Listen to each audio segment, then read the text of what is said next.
if you go to McDonald's, anywhere in the world, you will find French fries, or chips, as you call them, and you will find that they're always made from the same potato, the russet Burbank potato. This is a potato from America that's unusually long and difficult to grow, but that's what they want, because when you're McDonald's, you like those red boxes with a little bouquet of very long chips. It looks really good. And so they insist that all their potatoes be russet Burbanks, and they further insist that they have no blemishes at all. There's a very common defect of russet Burbank potatoes called net necrosis. And you've seen potatoes with a little brown line sometimes, or spots that come through it. Well, McDonald's won't buy them if your potatoes have that. And the only way to eliminate that is to eliminate an aphid. And the only way to do that is with a pesticide called Monitor that is so toxic that the farmers who grow these potatoes in Idaho won't venture outside into their fields for 5 days after they spray. And then when they harvest their potatoes, they have to put them in these atmosphere-controlled sheds the size of a football stadium because they're not edible for 6 weeks. They have to off-gas all the chemicals in them. So you see, the desire for a certain kind of chip leads to a certain kind of agriculture.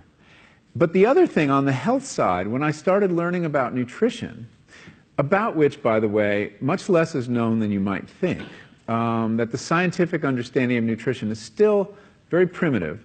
But I learned that what mattered most about one's health was not necessarily the nutrients, good or bad, that you were consuming or staying away from, or even the calorie counts. But what predicted a healthy diet more than anything else is the fact that it was being cooked by a human being and not a corporation.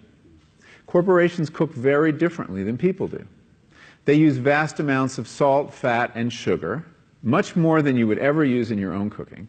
And the reason they do that is those are 3 incredibly attractive and incredibly cheap ingredients.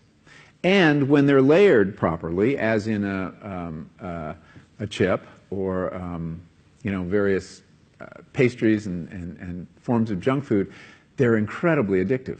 And in fact, people in the industry, they don't talk about addiction in the food industry, even though they traffic in addiction. They talk about craveability. It's the same thing. And snackability is another term they use. It's a lovely word. Anyway, so I came to see that cooking has a huge bearing on our health. And in fact, there's been a lot of research in America that shows that even poor women who cook have healthier diets than wealthy women who don't. So you see, the usual class bias in the quality of diet is overtaken by this fact, this key fact. Who's cooking your food?